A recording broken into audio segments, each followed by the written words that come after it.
अपनी निष्ठा परिपक्व करे। पहला कदम मजबूती है कि अपनी निष्ठा परिपक्व करे।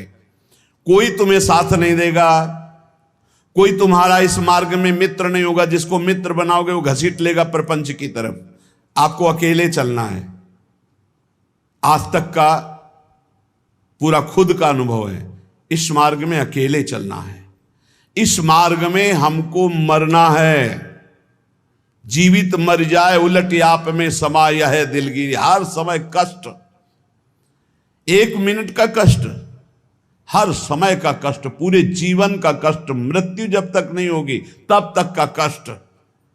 लेकिन उस कष्ट से ना उदास, ना निराश, ना हताश, पूरे जीवन की बात है। जब साधक पहले पड़ाव में दृढ़ हो जाता है, पहला पड़ाव यही है, सुख की तरफ आकर्षित नहीं होना, दुख से हमें मुख नहीं मोड़ना, तब उसे साधकों को सत्संग मिलता है, शुद्ध संत संग। उस संत संग से शुभेच्छा जागृत होती है, मुझे भगवत प्राप्ति करनी है। पहला पड़ाव तुम्हें सुख घसीटेगा, कदम नहीं बढ़ा देना सांसारिक सुख की तरफ। दुख तुम्हें भयावह लगेगा, कदम उसी की तरफ बढ़ाना। यह है भगवत प्राप्ति के मार्ग का पहले साधक का कदम। पकड़ो, सुख घसीटेगा, सुविधाएं घसीटेंगी, सुख सुविधा की तरफ कदम नहीं बढ़ाना। दुख घसीटेगा, भयावह दिखाई देगा, चलो दुख की तरफ चलो। और जिसने दुख की तरफ कदम बढ़ा दिया भगवत मार्ग में, वो महासुख को प्राप्त हुआ। दूसरा उसको क्या संग? संत संग मिलता है, विशुद्ध संत संग। उससे शुभेच्छा जागृत होती, अशुभ कर्मों का त्याग और भगवत प्राप्ति की प्रबल इच्छा। ऐसे पुरुष को प्रापंचिक रिश्ते नातेदारों से बैठकर बात करना, ये सब कुछ अच्छा नहीं लगता। पहला पड़ाव भोगों की सुविधा मिलेगी उसकी तरफ से ना बोलना है। दुख है परमार्थ में, ये दिखाई दे रहा है आपको, लेकिन दुख नहीं, महासुख है। जैसे संसार में सुख है ये दिखाई दे रहा है, लेकिन ये भगवान कह रहे हैं दुखालय है, इधर सुख नहीं है। परमार्थ में दुख दिखाई दे रहा है, लेकिन इधर महासुख है, इधर कदम बढ़ाओ परमार्थ की तरफ। दूसरा, जे ही कदम बढ़ाओगे तो सच्चे संतों का संग मिल जाएगा, पहचान, शुभेच्छा जागृत हो जाएगी। पापाचरणों का त्याग और भगवत मिलन की, शुभ कर्मों की अंदर प्रबल इच्छा जागृत होगी। तीसरा, उसे बद्ध पुरुषों का संग अच्छा नहीं लगेगा। ये रिश्तेदार, नातेदार, सांसारिक भोगों में फंसे हुए लोग, ये अच्छा नहीं लगेगा। भले वो संसार के बीच में रह रहा है, लेकिन उसको इनसे प्रपंच की बातें करना, संसार के लोगों की रिश्ते नाते की बातें, ये अच्छा नहीं लगता। आंतरिक जब मन का आकर्षण भोगों की तरफ होता है, उस भोगों से मन को जलाते हुए परमार्थ की तरफ चलना है। क्या जाने संसारी पुरुष, इनको तो जब जो इच्छा हुई सो भोग लिया, ये क्या जाने चढ़ाई को, ये तो खिसकते हुए गए नरक की तरफ। और वो जब साधक संभल कर चलता है तब इनको लगता है नहीं नहीं, परमार्थ में इतनी ऊंचाई पर नहीं, भ्रष्ट करने के लिए वो उपदेश देते। तो बद्ध पुरुषों का संग ऐसे साधकों को अच्छा नहीं लगता।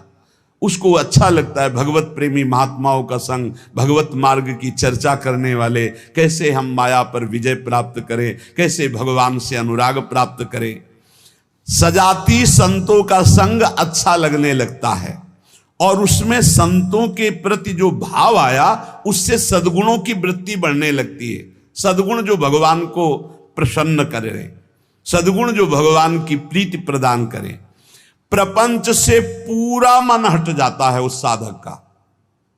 चौथी स्थिति आई, प्रपंच से पूरा मन हट जाता, बिल्कुल अच्छा नहीं लगता। जैसे स्वप्न झूठा, ऐसे संसार झूठा दिखाई देने लगता है। उमा कहूं मैं अनुभव अपना, सत हरि भजन जगत सब सपना। तब उसका हृदय, बहुत ध्यान देने योग्य, भगवान अपनी तरफ घसीटने लगते हैं। इतनी स्थिति के बाद ये संयोग वही बनाते हैं। श्री तुकाराम जी कहते हैं, फिर चित्त ऐसा घसीटते हैं, देव वसे ज्याचे चित्तिम त्याची घड़ावी संगति। ऐसा चित्त घसीटा कि अब तड़पड़ाहट प्रकट हो गई, व्याकुलता प्रकट हो गई भगवत मिलन की चाह की। फिर भगवान सिद्ध सदगुरुदेव की समर्पण वृत्ति करवाते हैं। इसके बाद, इतने के बाद सिद्ध सदगुरुदेव की समर्पण वृत्ति कराते हैं। और जहां सिद्ध सदगुरुदेव की समर्पण वृत्ति हुई, उसके आचार विचार चिंतन सब उसी कोटि होने लगे। महापुरुषों का प्रभाव होता है कि बहुत कम समय में, जो हजारों वर्ष की साधना से नहीं होता, कम समय में परिवर्तन प्रारंभ होना शुरू हो जाता है। उसमें वो सब सामर्थ्य आने लगती, वो सद्गुण आने लगते हैं जिससे वो प्रभु को रिझा सके। ये बातें कभी नहीं होनी चाहिए वैष्णव में। पराई स्त्री का काम भाव से स्पर्श, संयोग, दृष्टि, चिंतन, संभाषण पूर्ण रूप से त्याग होना चाहिए।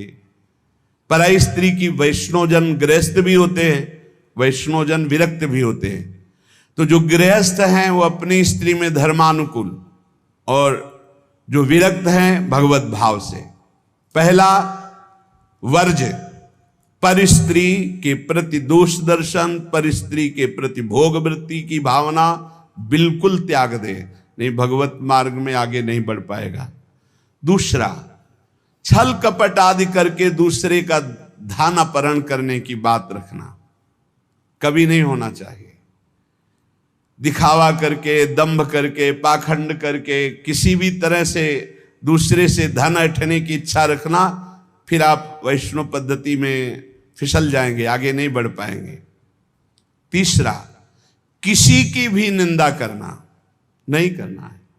पर निंदा बिल्कुल ना सुननी है ना करनी। अगर वैष्णव धर्म में स्थित रहना है, परम आनंद प्राप्त करना है, पहला नियम किसी भी माता बहन के प्रति काम भाव नहीं। दूसरा नियम किसी के भी धन को किसी भी तरह से ठगाई ना करे। तीसरा, पर निंदा ना सुने ना पर निंदा करे। चौथा, जो संतों ने भोजन निषेध किया वो नहीं करना चाहिए। मांस, मद्य, मछली, अंडा और जैसे प्याज लहसुन, इनको त्याज्य। प्याज लहसुन तमोगुणी है, तमोगुणी होने के कारण इसका त्याग किया गया है। वो अंदर से भजन की वृत्ति छीण करता है, तुम जान नहीं पाओगे, इसीलिए संतों ने अनुभव करके इसका त्याग किया। प्याज लहसुन निषेध है केवल तमोगुण के कारण, वो तमोगुण की वृत्ति बढ़ाता है। तमोगुण जो है निद्रा आलस्य प्रमादोत्थम तत्तामस मुदाहृतम, भजन में निषेध है, इसलिए निषेध किया गया है। और मद्य, मांस, मछली, अंडा ये तो बिल्कुल निषेध किया गया है। वैष्णव होकर अगर इनकी तरफ या भक्त होकर जरा भी ऐसी दृष्टि रखता है तो पाखंडी है, वो भक्त नहीं है जो ऐसे जीवों को कष्ट देकर अपना उदर पोषण करना चाहे। पांचवा, वर्ज में मन से, वाणी से, शरीर से किसी की हिंसा न करे। ये काया वाचा मानुषा अगर किसी को दुख देता है तो भगवत मार्ग में नहीं चल पाएगा। इसलिए भगवत मार्ग पुष्ट करने के लिए स्वयं कष्ट सहे, दूसरों को कष्ट न दे। आचरण, जो अपने धर्म के आचरण उन्हीं का पालन करे।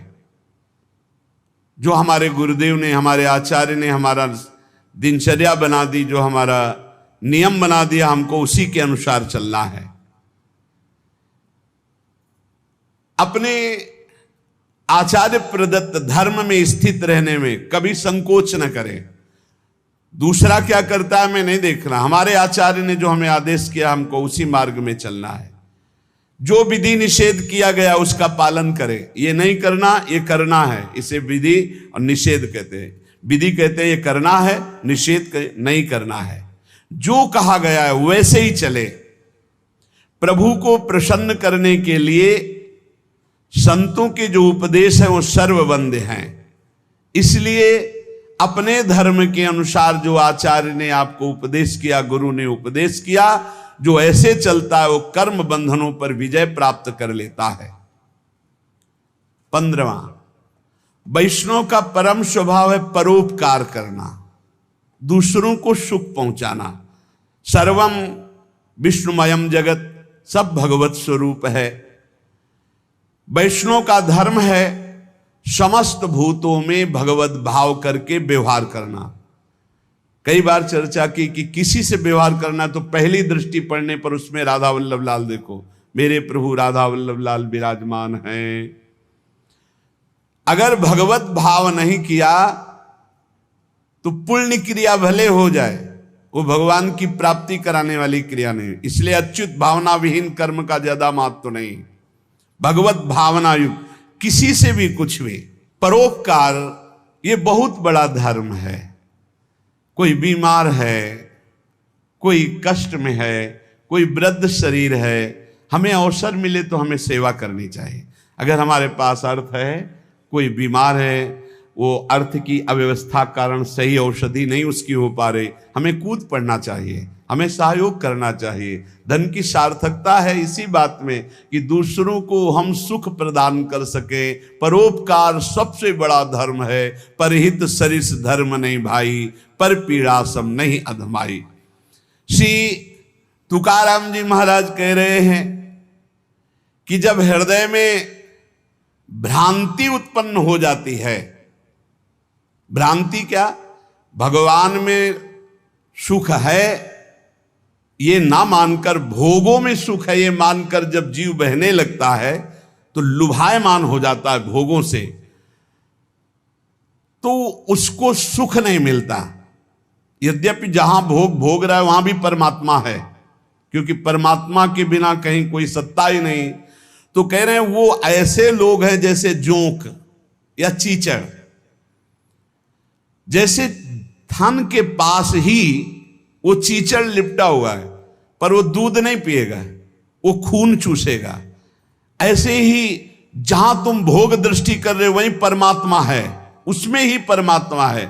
और सही पूछो तो वही परमात्मा है, क्योंकि जड़ चैतन्य वही बना हुआ है। तुम जिसे भोग दृष्टि से देख रहे हो, चीचड़ की तरह तुम दुख भोग रहे हो, उस सुख सिंधु परमात्मा को नहीं समझ पा रहे।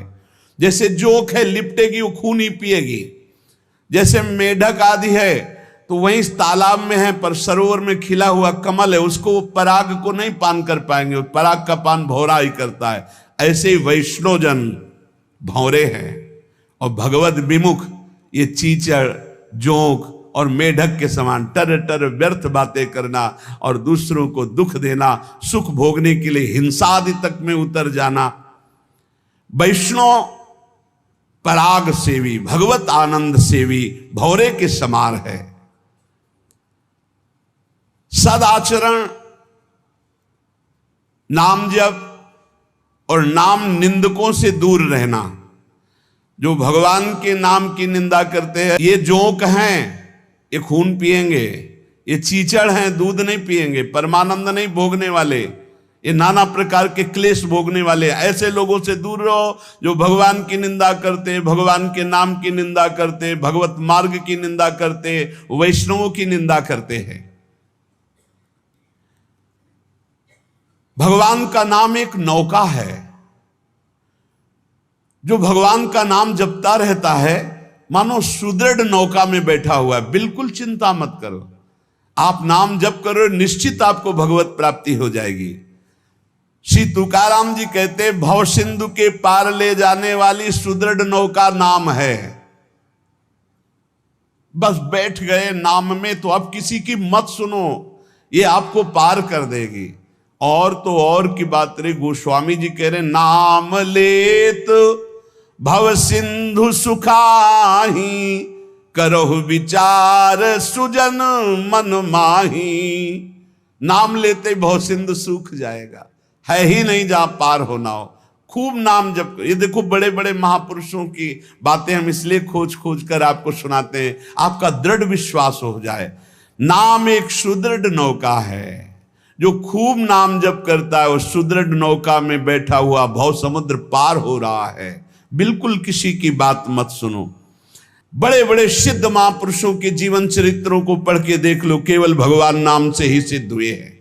जितने भी उच्च कोटि के महापुरुष हुए, तुकाराम जी सदैव भगवान के धाम को गए, जितने भी महापुरुष हुए आप उनके चरित्रों को पढ़ के देखो, आपको नाम मिलेगा। नाम, जीवन में नाम जितना उतने ही वो महापुरुष हुए।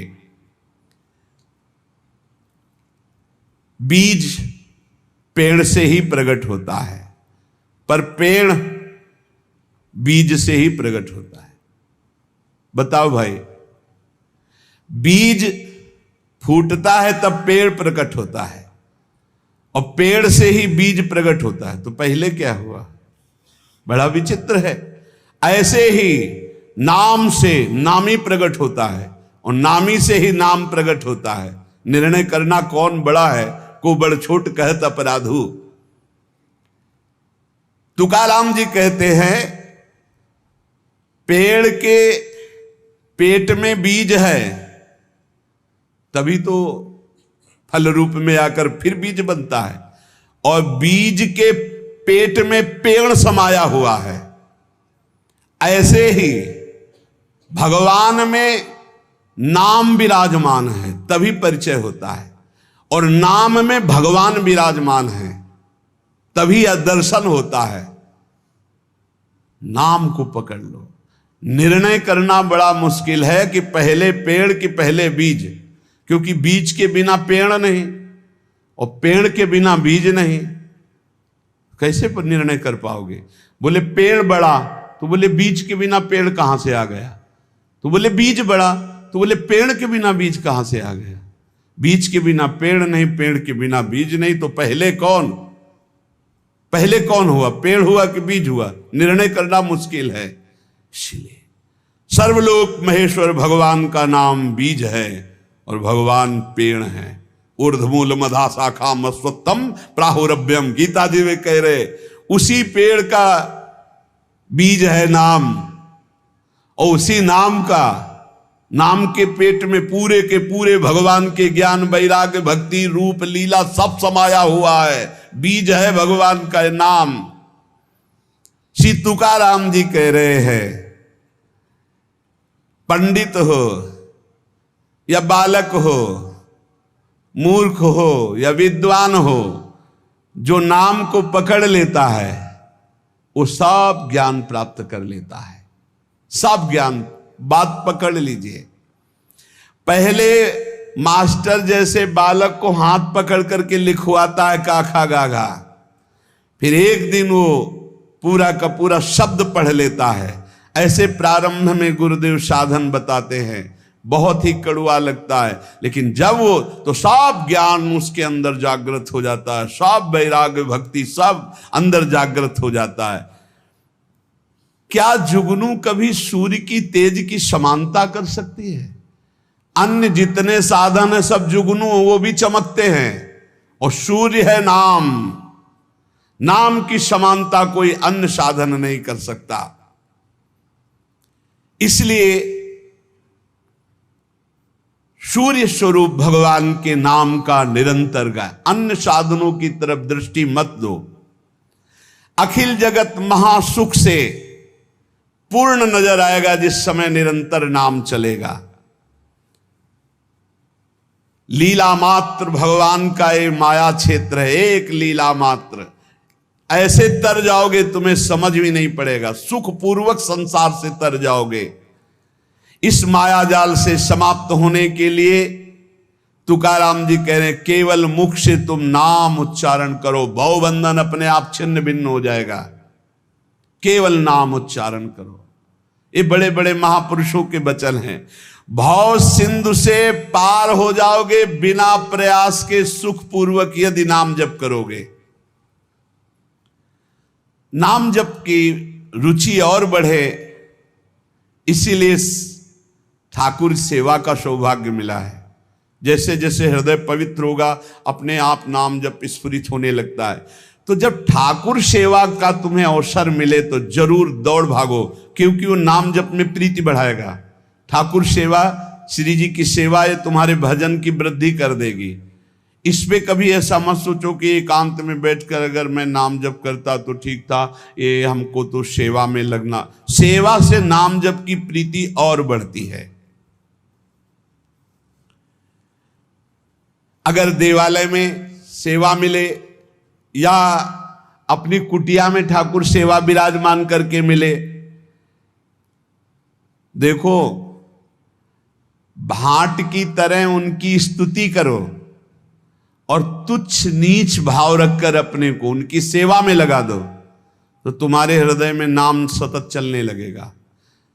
जैसे सूतमागध बंदी जन राजा का गुण गाते हैं, ऐसे दैन्य होकर के प्रभु के गुण गाओ। देखो ना, बड़े बड़े महापुरुषों के, सूरदास जी के अश्रु चल रहे, पद गा रहे, ठाकुर जी बैठे सुन रहे। ये भगवत मार्ग है, प्रेमियों का मार्ग है। इसमें अलग दैन्य भाव होकर पद गायन कर रहे और एकदम अपने को नीच समझ करके प्रभु की सेवा में लगे। बड़ी कृपा है जो हमसे सेवा करवा रहे हैं, नहीं तो पापाचरण भी तो शरीर से हो सकते हैं।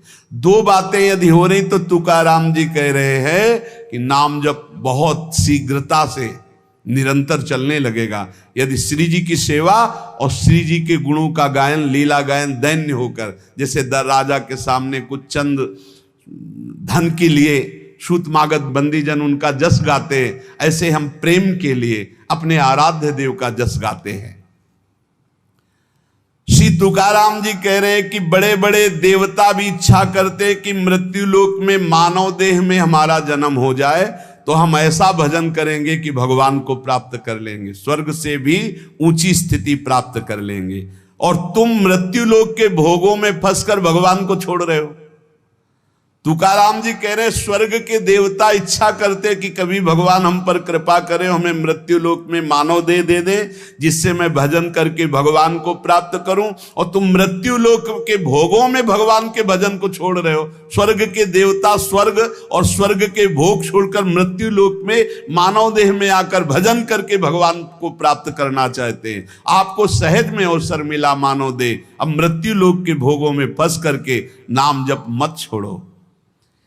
इंद्रियां ये कलह करती ही रहेंगी यदि भगवत प्राप्ति नहीं हुई थी। मुझे ये भोग भोगना है, नेत्रेंद्री कहेगी मुझे देखना है, श्रवणेंद्री कहेगी मुझे सूंघना है, जनेंद्री कहेगी मुझे भूंगना। ये सब इंद्रियां, घ्राणेंद्री सूंघने की तरफ, श्रवणेंद्री सुनने की तरफ, भोग इंद्रियां भोगने की, कितनी कलह है।